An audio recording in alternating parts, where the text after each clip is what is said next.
les voir dans leur maison de retraite. Aussitôt, on comprend ce qui nous attend. Ah ça oui, ça.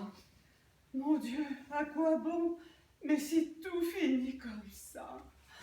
Oh. Mais non, Howard, Carole va t'annoncer quelque chose qui risque de te remonter le moral. Tu vas te taire? Howard, elle est saoule. Oh, je vais me saouler la gueule ce soir. Putain, Carole. Mon père, qui était un costaud, un viril, mais qui m'emmenait voir le baseball. Oh. Mais Carole, dis-lui, il a besoin d'un remontant. Oh, cette pauvre vieille, 91 ans, une ancienne chanteuse assise au piano. Oh, elle est hors d'âge. Elle essaie de finir le refrain de You are the cream in my coffee. Les autres sont là à la gare. On m'applaudit par politesse. Et c'est mort-vivant, hébété devant la télé. Oh, les vêtements tachés par tout ce qu'ils bavent quand ils bouffent. Howard, tu nous as réservé une place, j'espère. Ah, je ne supporte pas. Ah bah c'est insupportable. Mais bois un coup, allez. Deux êtres vieillissent ensemble comme mes parents. On s'use, l'un de lâche prise, Et après, l'autre est spectateur. et après des années de vie commune, Soudain, la solitude. Oh. Mais non, Howard, ça ne se passera peut-être pas comme ça pour toi. ben non, peut-être pas. Ben non. Allez, Carole, dis-lui. Mais me dire quoi? Mais que se passe-t-il? Howard, il faut qu'on parle. Mais à propos de quoi? Écoute, je ne pense pas que ce soit le bon endroit, ni le bon moment. Howard, Carole te quitte. Mais tu vas nous foutre la paix! Je ne saisis pas. Elle te quitte. Elle part avec un autre. Ce qui veut dire... Ce qui veut dire que tu es hors jeu. Plus de femmes. Ça fait 2 ans qu'elle baise avec mon mari et elle part avec lui.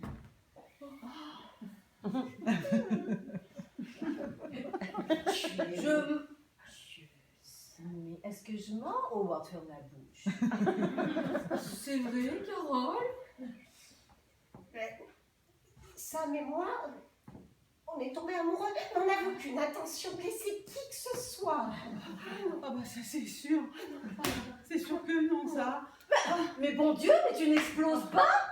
Bah, à quoi bon? C'est pas ça qui va changer les choses. Mais enfin, il y a un temps pour le rationnel, un temps pour la fureur. Dans la cuisine, il y a des couteaux à viande. Sam, que tu dénigrais sans arrêt. Howard, elle te donne, elle change. Tu vas la fermer. T'écoutes pas, et toi tu vas la fermer.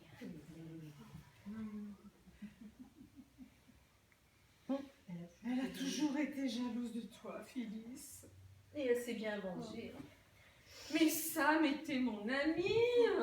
Mais, oui, mais je vois pas en quoi j'aurais jalousé, parce que franchement, jalouse d'elle, je vois pas. C'était pire que de la jalousie. De l'obsession. Mais enfin, Howard, tu rêves.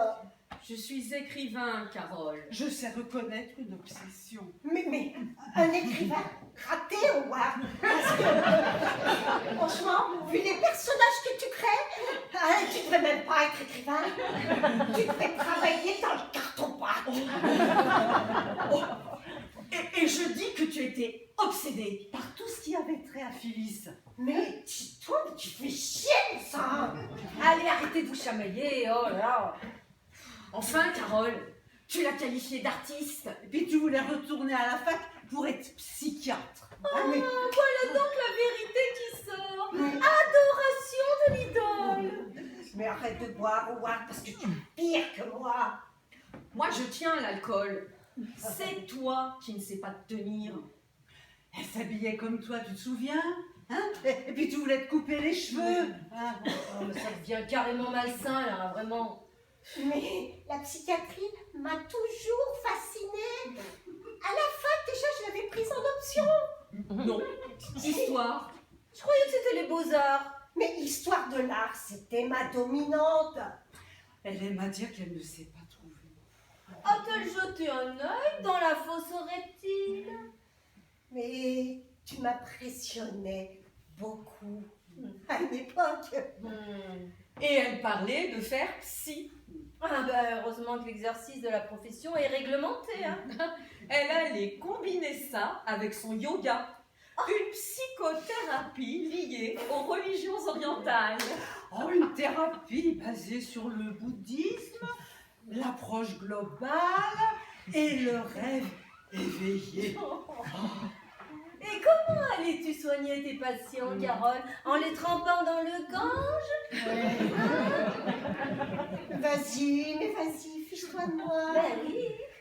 Tout un temps, elle s'est fringuée comme toi. Elle commandait toutes ses jupes avec des hauts ultra simples.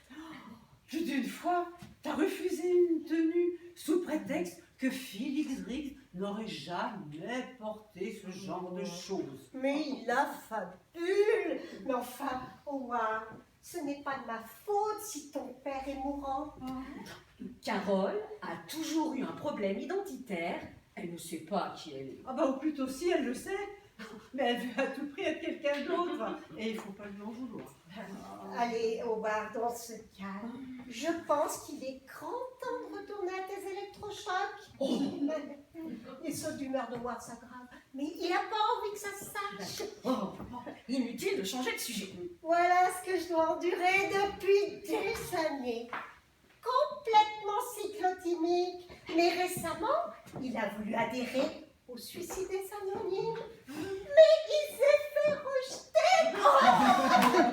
Rejeté pour les suicidaires anonymes. Ah bah si c'était moi, je me tuerais. Alors. Oh, mais dis pas ça. Mais tu l'as jamais vu, la peur au ventre, reluquer les sacs plastiques dans le placard. Ben moi, au moins, je finirai pas en maison de retraite. Ben c'est moi qui te le dis. Hein. Et 2 minutes plus tard, mais il est tout guilleret. Un peu trop. Tais-toi, Carole. Et la seule chose qu'il soigne, eh ben, c'est l'électricité. Et il me supplie